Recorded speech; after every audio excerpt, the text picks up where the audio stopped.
V novogoriškem športnem parku je potekal primorski derbi med Gorico in Koprom, zaostala tekma 9. kroga. Goričani so na zadnjih tekmah v nekoliko slabši formi, brez doseženega gola na zadnjih 3 tekmah.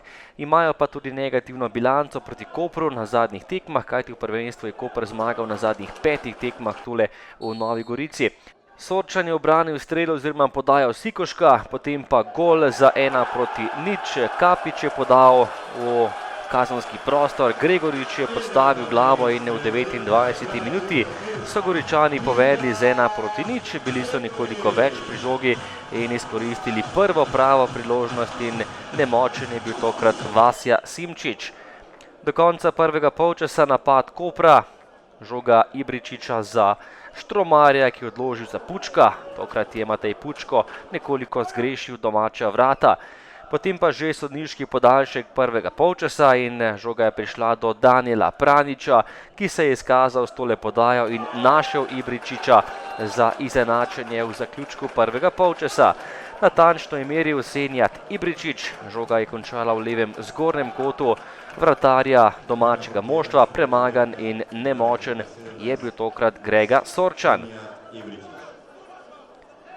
Drugi polčas in dolgo časa ni bilo nič priložnosti, potem pa Koper prvi oddaleč prek Biljana, precej mimo vrat Grege Sorčana.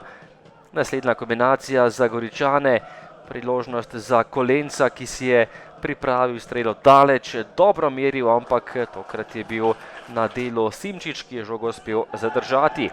Koprčani nevarni prek Mateja Pučka v zaključku 87. minute, izjemno ugoden položaj, Pučko pa je meril direktno v Sorčana, ki je žogo brez težav ujel, potem pa še Žigon, ki je sijajno našel Sandjarčuna in to je bila najlepša priložnost tega dvoboja v drugem delu.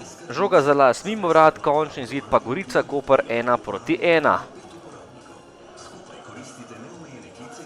Ja, res je, zdaj smo v momentu, ko igramo dobro, imamo vse žoge, napadamo, vendar nekako ne moremo zmagati tekme. Imeli smo vodstvo, nadzorovali potek srečanja, potem nepazljivost ob koncu polčasa.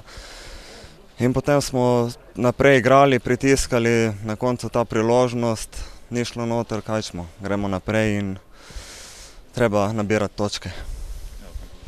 Podobno, mi smo, tako kot sem mogoče že v uvodu povedal, nekih posebnih revolucij v teh 2 tekmah ne bo, do reprezentančne pavze, potem je čas za to, ampak vseeno smo pa zamenjali sistem in smo rabili 25 minut, da nekako smo se ujeli.